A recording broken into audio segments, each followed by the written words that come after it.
Welcome back to the Deep Dive. Today, we're peeling back the layers on a topic that might seem, well, simple on the surface, Mm-hmm. but it holds, I think, more power than maybe any technological or economic trend we've covered before. That's a big claim. What is it? The English language. Okay. Not what I was expecting, maybe. But yeah, I can see that. Right. And this isn't going to be a conversation about, grammar rules or verb tenses. Good. Because that's not really the interesting part, is it? No, exactly. This is more of an investigation, really, into how mastering this one single global language acts as a fundamental catalyst. We're talking professional growth, deep cognitive development, and genuine global connection. Yeah, it's an essential mission for us today, I think, Right. because, while pretty much everyone knows English is useful, Sure, right? if it's useful. But few truly grasp how completely it reshapes their access to actual opportunity. So we're trying to shift that perception. We are moving it away from just being a school subject, maybe a bit of a chore. Yeah, something you have to do. Right, to what it truly is. Well, you framed it nicely before. A passport, a bridge, and an unparalleled key to the modern world. I think that framework, passport, bridge, key, it works because it immediately positions the language as like a tool, right? A tool for movement, for access, Yeah, not just a pile of words you have to memorize. precisely. And to really understand the scale of this tool, you just have to look at the sheer numbers. It's quite staggering. Okay, let's get into that. Well, when we talk about English, we're essentially talking about the core operational language of, well, almost everything global. Commerce, science, the internet. It's just there. It's the background music of modern life, basically. It's a bit like Wi-Fi. You only really notice it, profoundly notice it, when it's suddenly missing. Huh, that's a great analogy. Okay, so the number. The figure we keep coming back to is, it's just huge. Over 1.5 billion people globally speak English at some level. 1.5 billion, just pause and think about that for a second. Mhm. That means roughly, what, 1 out of every 5 human beings on this planet shares some kind of common communicative bond through this language. It's incredible reach, but this massive figure holds an even more crucial insight, I think, for you, the listener, the learner. Okay, what's that? It absolutely does. This is where we need to sort of encourage some critical thinking. Out of those 1.5 billion speakers, only around 400 million are actually native speakers. Wow, okay, so the vast majority are non-native. The vast majority. So if you're out there right now, struggling through verb conjugations, maybe feeling awkward about your pronunciation, remember this fact. Yeah. More than 1 billion people, over 1 billion, went through the exact same process you are going through right now. They learned it. They weren't born into it. So why is that distinction? Why is it so profoundly important? I mean, doesn't the sheer size of the native population, the 400 million, still kind of hold the dominant power culturally or economically? Well, yes and no. Not really in the context of connectivity and opportunity, I'd argue. The dominance might be in the, let's say, volume of resources created in English initially. Right, the movies, the research papers. Exactly. But the opportunity, the real opportunity for you as a learner lies in the fact that the majority are fellow learners. They've been there. Okay, so how does that help? It should completely eliminate any feeling of discouragement or like you're an outsider. If you ever feel like you're too late to learn or maybe just not good enough. Which so many people do feel. Absolutely. Realize you are part of this massive, successful, global movement of non-native speakers who actually achieve proficiency through effort, through persistence. It wasn't a birthright. That's a powerful evidence, isn't it? It shows the outcome is determined by, well, resilience, not just where you happen to be born. Exactly. It reframes the entire mission. You're not trying to somehow crash an exclusive club of natives. You're actually joining the world's largest and arguably most powerful professional network, a network of learners. Okay, I like that reframe. You're joining a network, not crashing a party. Yeah. All right, let's unpack this then. How does this massive number, this global network, how does it translate into real-world, financial, informational opportunities for you, the listener? Let's dig in. We're diving into Section 1, English as the currency of global opportunity and knowledge access. Right. And we really have to begin with what we could call the career multiplier effect. It's probably the most tangible benefit for many people. A career multiplier. Explain that. In the digital age, sure, skills are currency. Your coding ability, your design skills, your marketing knowledge. Yes, what gets you paid. Yes. But English is the primary financial exchange mechanism for those skills on a global scale. It gives you options, and well, options are pretty much everything when it comes to hedging against economic uncertainty or just expanding your horizons. What kind of options are we talking about Okay. specifically? It enables you to pursue remote work, for instance, for global companies, regardless of where you live. It opens doors to apply to study abroad programs, maybe at top universities, or even build your own business designed from day one to reach international customers, attending international conferences. The sources we looked at are packed with these really powerful, tangible examples. And they show this isn't some, future trend we're predicting. It's happening right now. Oh, absolutely. Globalization isn't theoretical anymore. It's just the way things work for many industries. Consider the logistics. Yeah. Like one example was a startup operating out of Turkey. Maybe they make specialized handmade goods. Right. And they want to sell these to a niche market, say, in Germany. They'd likely use an international platform, something like Amazon or Etsy. Mm-hmm. And that entire transaction, the marketing copy they write, the customer service emails, the logistics coordination, it almost certainly runs in English. It's the default. Or think about the explosion of the global freelance economy. That's another huge area. Gigantic. Mm. You could have a highly talented graphic designer based in, say, Nigeria, Okay. who lands lucrative contract work with a Canadian marketing firm All right. through platforms like Fiverr or Upwork or TopTal. Right. Or similarly, a really skilled software developer in India working seamlessly as an integrated member of a product team that's physically based in Silicon Valley. Exactly. Without English, those geographical borders, they remain pretty solid walls. But with English, they become almost invisible lines on a map, at least professionally speaking. And what about the big players? Mm. The mega corporations, the Googles, the Teslas, the Microsofts? Where does English fit in for them? For them, English often isn't just a nice-to-have skill they look for later in the process. Like a bonus. No, it's frequently the first filter. It's a basic requirement. It signals more than just language ability. It signals discipline. It signals a global mindset. And fundamentally, it signals that you're capable of operating at their kind of international scale. So it's the ticket to even get in the door, Well, essentially. It's the prerequisite to even enter this serious conversation, yeah. But the financial payoff, this is where it gets incredibly compelling, and it's quantifiable. Okay, let's hear the numbers.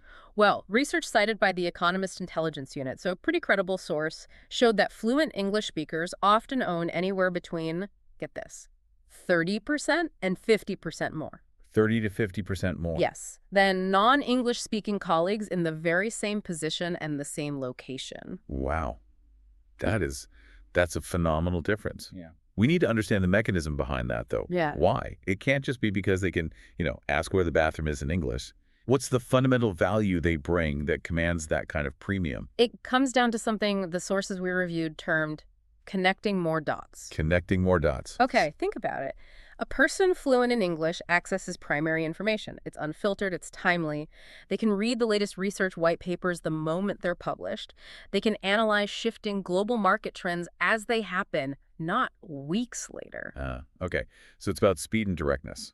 Exactly. They can communicate directly with international vendors or clients without needing a translated summary, which might lose nuance or just take time. That speed of access gives them a huge strategic edge, doesn't it? Instead of getting, say, a translated report about some innovation that happened last month. Right, which is already old news in some fields. They're reading the raw data, or maybe they're listening to the original webinar or seminar today. Precisely. They move from being reactive, waiting for translation, to being proactive, driving strategy.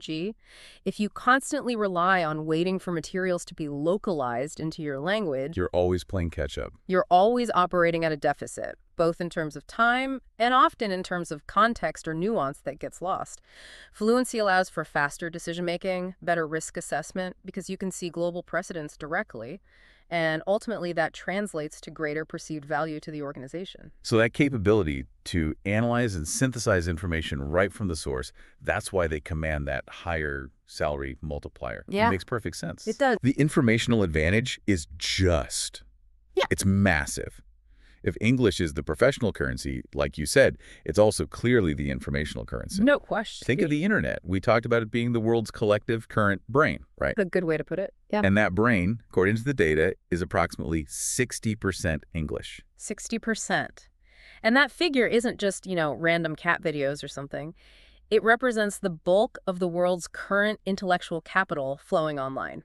What does that include specifically? It includes the vast majority of academic research papers published in crucial fields like STEM science, technology, engineering, math. It includes the most advanced courses often offered for free by top-tier universities, the Harvards, the MITs, the Stanfords of the world, putting material online. Wow. And it includes the rapid, constant flow of emerging knowledge in fast-moving areas like coding, AI development, advanced marketing theory, biotech, you name it. So if you're in one of those fields and you wait for complex content on, say, the latest developments in large language models or quantum computing Good luck. to be accurately and comprehensively translated into your native language, you're waiting for a process that could take weeks, maybe months. Easily. And in highly competitive fields, that lag time, it's catastrophic. You fall behind instantly. The first-hand advantage seems irreplaceable then. It absolutely is. Knowing English allows you to engage with the actual thought leaders directly. You can watch the newest TED Talks the day they're released. You can read cutting-edge technical documentation as soon as it's posted. You can participate in developer forums where solutions and innovations are being crowdsourced in real time, often exclusively in English. That ability to absorb and apply knowledge immediately without waiting for intermediaries, it's just critical in such a fast-moving world. Critical for staying relevant, let alone getting ahead. This really changes the entire relationship you should have with the language, doesn't it? It shifts the perception away from it being just that difficult school subject you endured. That's the absolute key mindset shift we need to encourage. We should not be approaching learning English with the primary goal of, say, passing a standardized test like TOEFL or IELTS. Although those can be necessary steps sometimes. They can be waypoints, yes. But the ultimate motivation, if we connect this to the bigger picture, the why, must be study English to pass limits. Your own limits, the limits imposed by geography or lack of access. Pass limits. I like that. It's a tool for professional freedom, for informational freedom, not just an academic hurdle to be cleared and forgotten. That deeper realization, that intrinsic motivation, that is the launch pad for true, sustainable success in learning it. That connection you made between overcoming an academic hurdle and achieving personal freedom, that's actually a perfect segue into our next phase of discussion. Okay. We're moving now from the external opportunities, the jobs, the information, to the internal transformation that happens. The brain science. Exactly. Section 2 is all about the cognitive and psychological upgrade that happens when your brain tackles and learns a second language. We're talking about literally rewiring the mind. This is genuinely fascinating stuff because the change isn't just behavioral, it's biological, it's physical. Right. The studies we saw, coming from top institutions like Harvard, Cambridge, Stanford, they confirm that learning a new language physically and measurably reshapes the actual architecture of the brain. It's not just a metaphor, growing your mind. It's tangible neuroplasticity in action. You can see the changes on scans. Okay, let's unpack that science a bit more. The sources use this really wide analogy about building roads. Yeah, the mental roads analogy. It's helpful. When you first begin learning English, your brain is trying to build new neural connections. These are like new mental roads. And initially, it's a slow process, right? Very slow, like trying to hack a path through a dense jungle.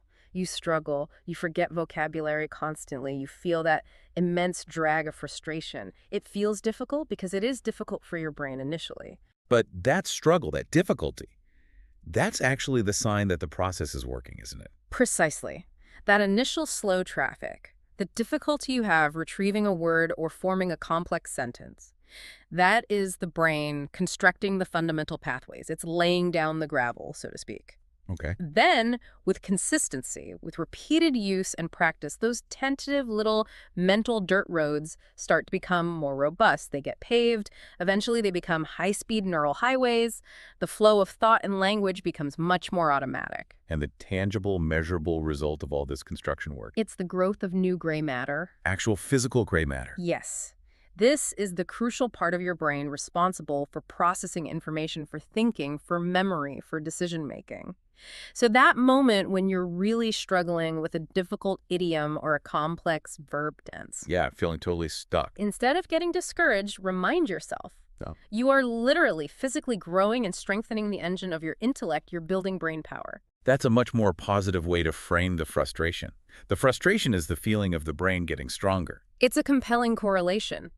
The feeling of effort is the brain consolidating knowledge, creating new storage areas, making new connections, and beyond just the gray matter increase, the overall health benefits are really significant too. What kind of benefits? Well, bilinguals, people who operate fluidly in two languages, they consistently demonstrate marked advantages in specific cognitive areas. The sources highlighted things like multitasking and mental flexibility, right? Exactly. Think about it.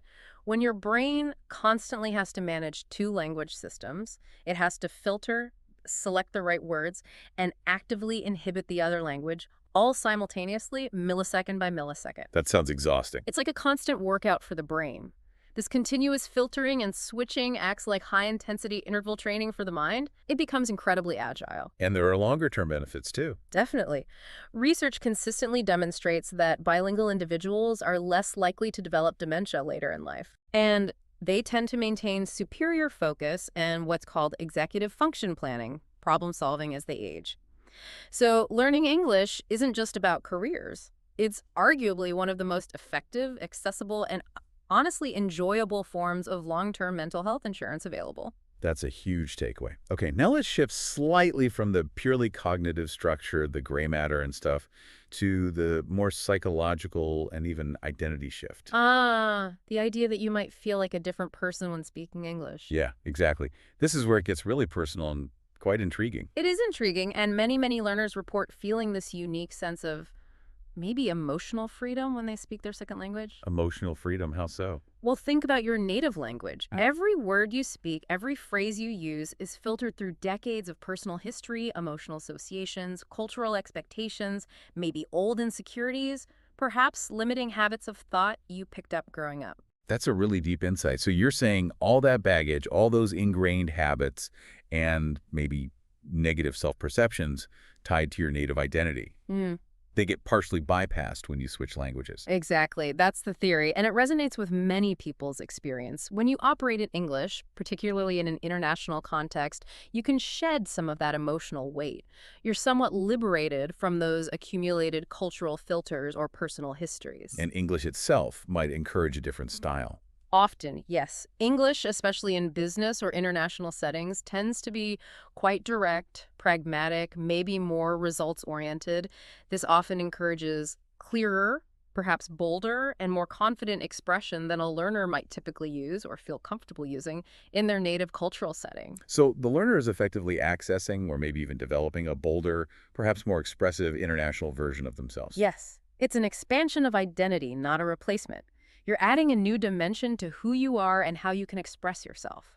And this capability, this pushing beyond internal limits, this makes learning English the perfect training ground for cultivating a growth mindset, doesn't it? Absolutely perfect. The growth mindset, that core belief that your intelligence and abilities aren't fixed, but can be developed through dedication and hard work. Language learning is like a living laboratory for that principle. Because the feedback loop is so immediate and undeniable. Exactly. You will make mistakes. It's guaranteed. You will sound funny sometimes. You will forget basic vocabulary under pressure. It happens to everyone. But you also see visible, audible proof of your own improvement over time. You learn a new phrase and use it successfully. You understand a conversation you couldn't follow last month. That provides powerful, recurring evidence that persistence works. That effort, consistently applied, yields measurable results. So it teaches probably the most critical form of resilience then. It really does. It forces learners to confront doubt, to confront the fear of imperfection directly and repeatedly. And every time you push through that fear and communicate, you build resilience. The constant small wins, the gradual mastery of complex concepts, they reinforce that growth is possible. Which brings us really nicely to the crucial confidence loop. This was a key point in the sources. Yes, the idea that confidence doesn't just magically appear once you're fluent. It has to come first. Confidence precedes fluency, not the other way around. Exactly. And the biggest barrier to actually achieving fluency, the sources consistently noted, isn't usually the complexity of the grammar, it's fear. Simple, paralyzing fear. Fear of what specifically? Fear of judgment, fear of making mistakes in front of others, fear of sounding stupid. That fear is what keeps people silent. So we had to dismantle that fear first. How? It starts with understanding the loop. Every single time you dare to speak, even if you stammer, even if you use the wrong preposition, even if your sentence structure is a mess, if you successfully convey your basic meaning. Just get the idea across. Your brain releases a tiny but significant dose of dopamine. It's a biological reward for effort and success. That little dopamine hit makes you feel good, and it motivates you to try again. So that's the confidence loop. Taking action, even imperfect action, leads to a small reward, which builds a tiny bit of confidence, which then fuels more action. Precisely. Action builds confidence, and confidence fuels more action. It's an upward spiral, but it has to start with that first scary step of opening your mouth. We absolutely have to spend a moment on the story of Ahmet from the source material. It was such a classic, perfect example of this. Ahmet's story is so relatable for many learners. He was the classic case, studied English for years, probably had high test scores on paper. Knew all the grammar rules. Exactly, but was absolutely paralyzed by the fear of actually speaking it in a real conversation. Just couldn't bring himself to do it. Until he was forced to, right? Right. His turning point came when he was basically thrown into a situation where he had to speak with an important foreign client. And he described the experience afterwards as, well, a total disaster in his own mind. What happened? He said he mixed up prepositions constantly, he butchered verb tenses, he struggled to retrieve even common words he knew perfectly well. He felt utterly mortified just waiting for the client to get frustrated, maybe interrupt him or even laugh. But the client's reaction was completely different. Completely unexpected for Amit. The client didn't correct his grammar, they didn't mock his accent or his mistakes. They simply smiled, listened patiently, maybe complimented him on his clear effort. And said something like, Wow, thank you for explaining that. I only wish my Turkish was half as good as your English. oh, wow. That must have been a lightning bolt moment for him. It absolutely was. In that single moment, Ahmet realized the profound truth. Nobody, or at least nobody who matters, cared about his mistakes. They cared about the genuine effort to connect, to communicate, to bridge the gap. So the ultimate takeaway from Ahmet's story, and for everyone listening, is that fluency fundamentally means confidence, not perfection. That's it, in a nutshell. You have to be brave enough to communicate, even when you know you sound messy or imperfect. That single realization changed Ahmet's entire trajectory. It unlocked his voice and eventually allowed him to secure a good position in an international company. It's just powerful validation that action, however flawed, trumps anxiety every time. Okay, moving now into section 3, we've talked about the external, the internal. Yeah. Now we shift gears again, moving from that internal growth back to the external reality, but focusing on the human element. Connection.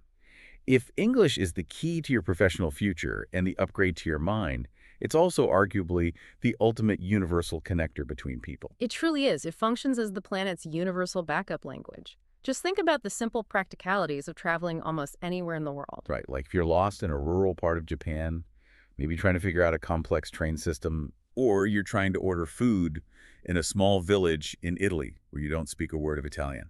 What's the common fallback? It's usually English, right? Yeah. English signs are often the common denominator. Yeah. Menus frequently have an English translation tucked away somewhere. And you can generally find a staff member or maybe a younger person nearby who speaks just enough English to help resolve a crisis or point you in the right direction. These small, often just transactional moments, they significantly reduce the friction and the stress of global travel. They open up destinations that might otherwise feel intimidating or completely inaccessible purely because of the language barrier. Definitely lowers the anxiety level. But the real power, as you said, it goes beyond just transactions like buying a train ticket. Oh, much beyond. English creates this incredible level playing field for pure human connection, often in unexpected places. Imagine a youth hostel or an academic conference or even just a tourist spot anywhere in the world. Okay. You might have, say, a Brazilian backpacker, a Turkish engineer, a German student, and maybe a Korean artist all meeting for the very first time. Diverse group. Very diverse. What's their shared communication channel likely to be? It's probably not going to be Japanese or Italian or Turkish. It's going to be English. It's almost certainly English. It becomes the common ground, the middle space where their specific nationality, their primary culture, maybe even initial biases or assumptions start to fade into the background. And what happens in that space? They share travel stories. They debate politics or philosophy. They discuss their work, their families, their dreams. They build genuine friendships, collaborations, sometimes even lifelong relationships. And in those settings, the focus really shifts, doesn't it? Completely. Nobody is sitting there analyzing the nuance of your accent or mentally correcting your grammatical errors.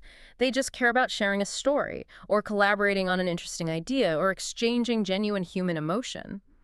that 1.5 billion people who speak some English form this instant, vast, decentralized community. A community of potential friends. Potential friends, collaborators, mentors, partners that you immediately gain access to just by having this shared linguistic tool. What's fascinating here, too, is the role English plays in building empathy. We often focus heavily on the professional skills it unlocks, the career benefits. Which are huge, as we discussed. They are. But the sources also really underscore its importance in bridging cultural divides, building understanding between people. Yeah, this is a crucial, maybe softer, but incredibly important benefit. Learning any second language, but especially a global one like English, forces you to step outside your own cultural bubble. You can't just assume everyone thinks or communicates like you do. How does that work in practice? You have to adapt your humor, for instance. What's funny in one culture might be baffling or even offensive in another. You have to learn different levels of formality, how direct or indirect people tend to be. You have to interpret emotional cues through a different cultural filter. So if that student in Ankara we mentioned earlier connects online with a designer in London, Right. They have to navigate potential cultural differences in politeness, in expressing disagreement, and giving feedback, and they have to do it all within the shared medium of English. that process requires really deep listening, doesn't it? And adaptation. It forces you to see the world not just from your own local perspective, but to genuinely try and understand a global one. And that process inherently fosters profound empathy, which is, let's face it, an absolutely critical skill in our increasingly polarized and divided world. A skill we desperately need more of. And crucially, English gives you voice on that global stage. Yes, voice is key. If you hesitate to participate in an international setting, maybe it's a work meeting, a conference call, an online forum, whatever, because you're insecure about your English, Then your perspective is lost. your unique perspective, your valuable experience, your culture, your unique story, it simply goes unheard. English stops that hesitation. It empowers you to open your mouth, to contribute, ensuring that your ideas and your voice are shared with the world. And this moves beyond just participation, doesn't it? Hmm. It really enters the realm of leadership potential. Absolutely. The very skills required to navigate those tricky cross-cultural conversations, effectively, things like active listening, adapting your message for maximum clarity across different backgrounds, practicing genuine empathy, Those sound like? those are the foundational elements of strong, effective, modern leadership. Hmm. We often forget that leadership, at its core, is about effective communication and genuine inclusion. So if you can use your English skills not just to showcase how smart you are, Right, not just to impress. but to actually make others, people from very different backgrounds, feel included, feel understood, feel valued in the conversation. Then you are leading effectively. You're building bridges. So Yeah. the takeaway is don't learn English just to sound smart. Learn it so you can lead smart. Use it to connect and elevate others. Okay, we have covered so much ground. We've looked at the logic, the why. We've delved into the science, the cognitive benefits. We've explored the massive opportunities and the emotional payoff of connection. Now, for Section 4, which I suspect is the section many of our listeners need most, the blueprint, The how. the how. We are laying out 12 specific steps to learn English smart, not hard. Because the consensus among all the sources we looked at was really clear on this point. Failure in language learning is rarely due to a lack of talent. It's almost always due to using a poor strategy, or maybe no strategy at all. That's absolutely right. And the foundational mindset shift, the absolute starting point for a smart strategy, is surprisingly simple but crucial. What is it? You don't study English, you live it. Live it, don't study it. Okay.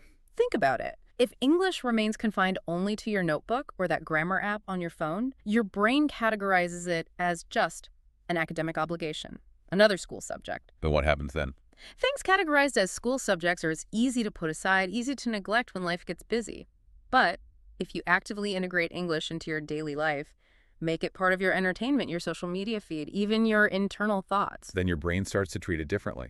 Exactly. Your brain starts to treat it as a necessary, relevant survival skill for navigating your world.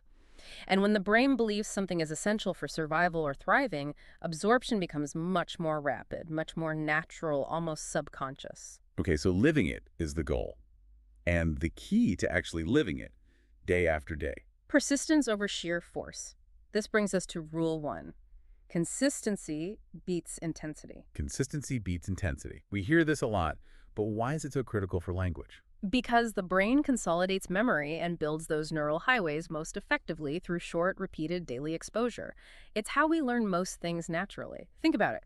5 minutes of focused, engaged practice every single day for a year will yield dramatically better, more lasting results than, say, 5 exhausting hours of cramming once a month. The cramming session feels productive, but it doesn't stick. It rarely sticks long term. Fluency isn't achieved in one giant leap. It's built meticulously with countless small, consistent steps. Those steps lead to automaticity, that feeling where the words just come out right. It's much like developing muscle memory in sports or music. Daily reps matter. Okay, daily consistency. Got it. Now, moving into the efficiency of how we learn, specifically vocabulary, this is where so many learners get bogged down and waste time, right? No, absolutely. Which leads us straight to Rule 3. Learn phrases, not isolated words. Why are isolated word lists so ineffective? Because single words, ripped out of context, lack meaning, they lack connection, they lack stickiness in the brain. Research consistently shows that trying to memorize long lists of isolated words often results in something like 80% forgetfulness within a short period. 80%. That's incredibly inefficient. It is, because those words have no grammatical frame, no contextual anchor. Instead, the smart approach is to focus on learning natural combinations, what linguists sometimes call collocations or chunks. Give us an example. Okay. Don't just memorize the single word decision. Instead, memorize the whole common phrase. Make a decision. Don't just learn the adjective powerful. Learn common pairings like powerful engine or powerful argument. Ah, I see. So when you learn the whole phrase, You instantly embed the correct grammar, the natural usage patterns. Your brain stores it as a single unit, a chunk.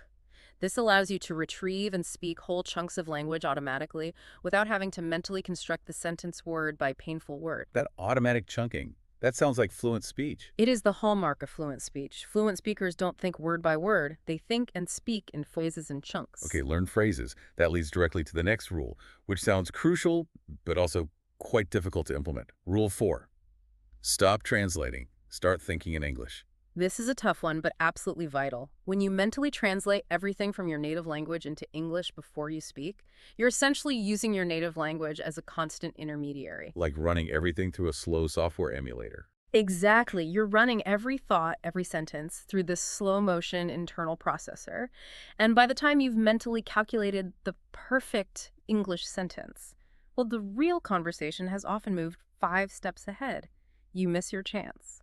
So how does a listener break that deeply ingrained habit of translating in their head? It feels automatic. It takes conscious effort, but you start small, really small. Focus on your internal monologue, your inner voice. When you perform simple daily actions, try to narrate them silently to yourself in English. Like what? Like when you pour your morning coffee, think internally, okay, I need to pour the milk now. Or maybe this coffee smells good. When you glance at the weather, think, the weather's nice today, or looks like rain.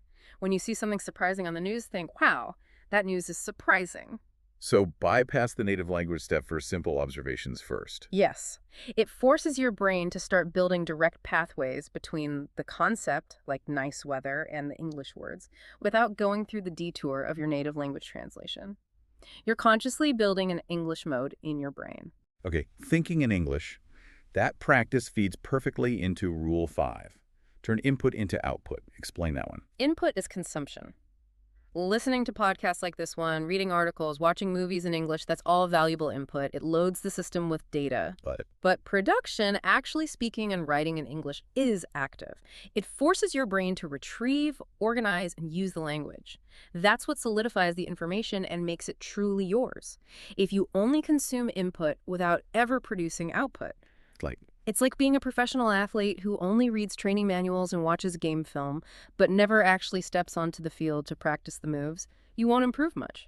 Makes sense. So what's a practical way to increase output, especially if you don't have many people to talk to?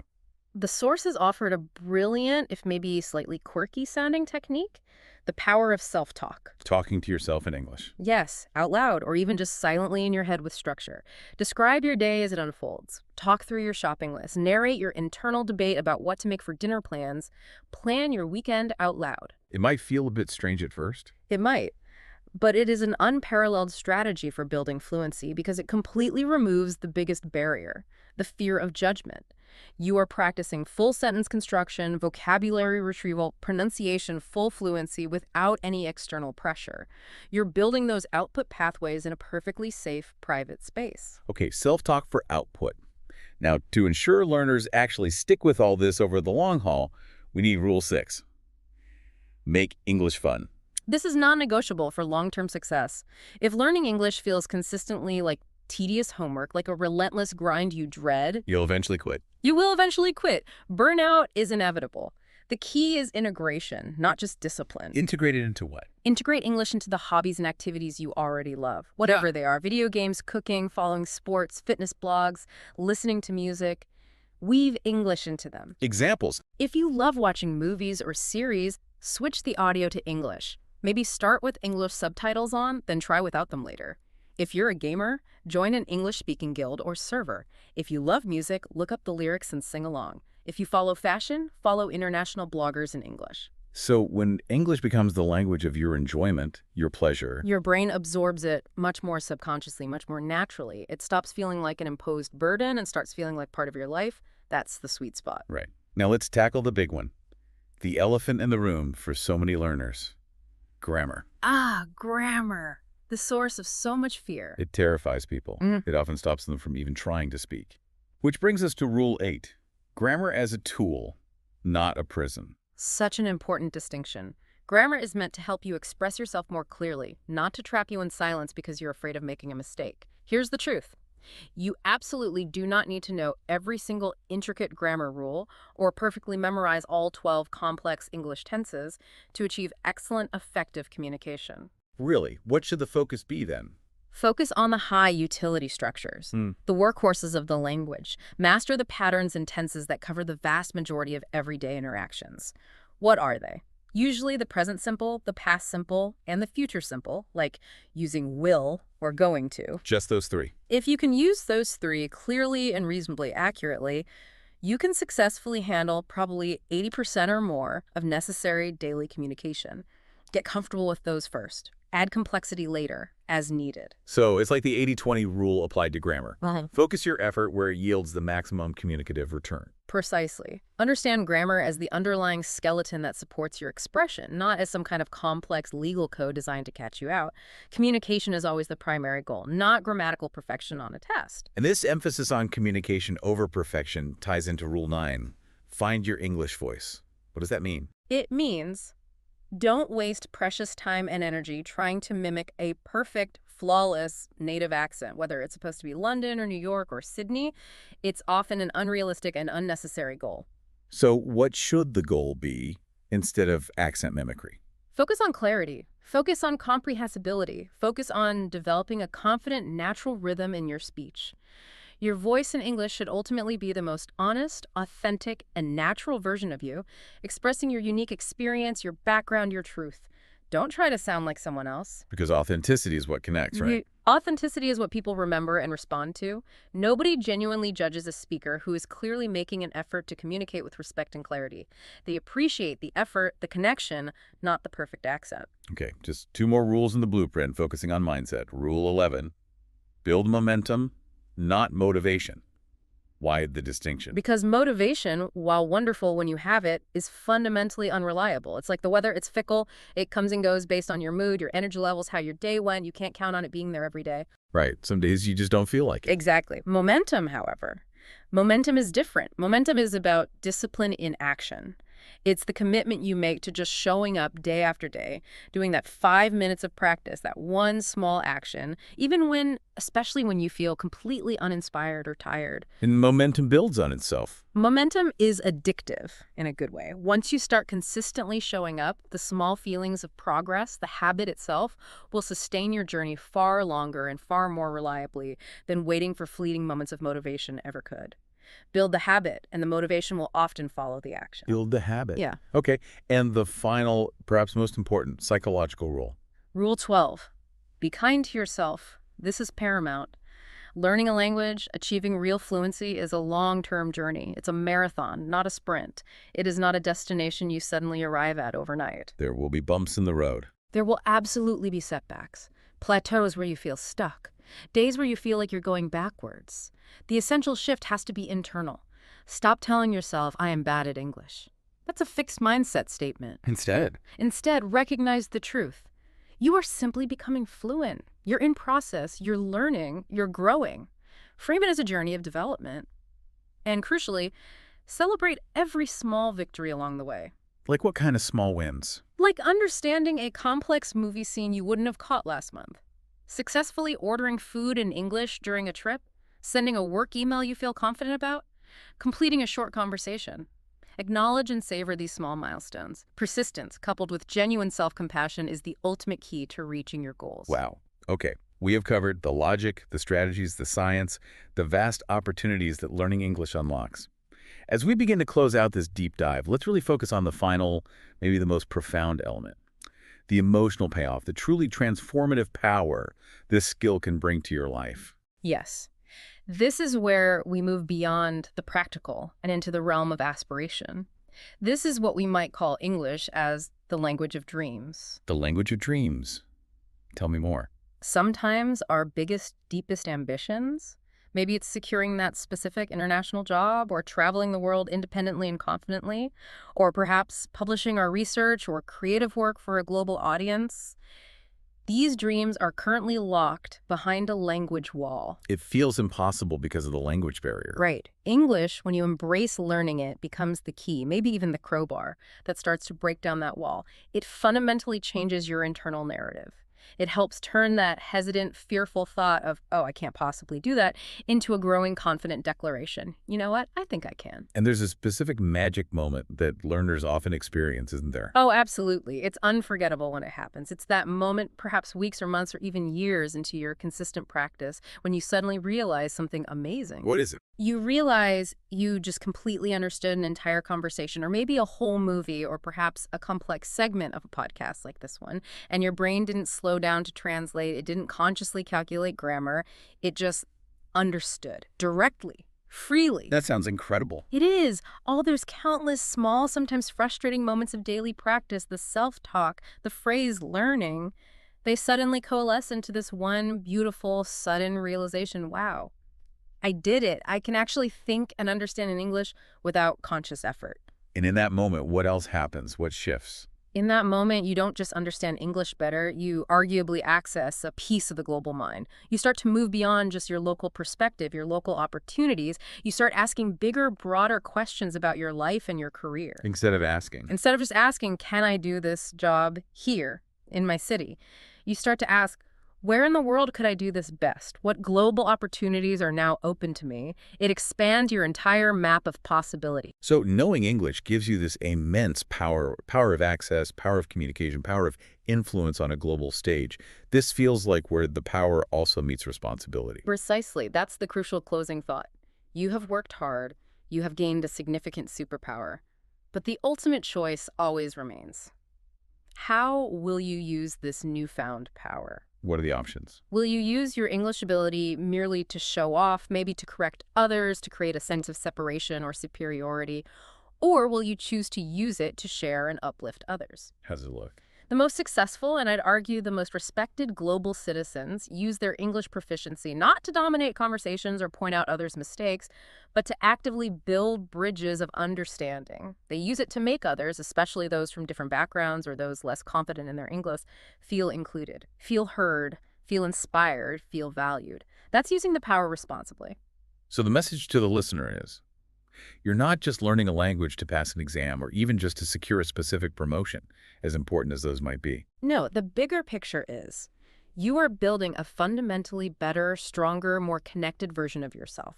You are literally growing your brain, expanding your identity, gaining the ability to connect with billions of fellow humans. On building a foundation, a skill set that allows you to potentially go anywhere, do anything, and talk to almost anyone on the planet. It's a profound transformation. And remember the blueprint we laid out. Remember the core principles.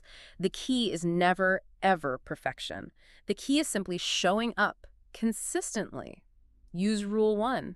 Consistency beats intensity as your daily mantra, your guiding star. because you're not just learning a language. You are building a bridge. And one day, maybe sooner than you think, all that small, consistent daily effort laying one brick at a time will mean that bridge is strong enough to take you exactly where you dream to be. Keep learning, keep growing, and keep believing in the power of your future voice.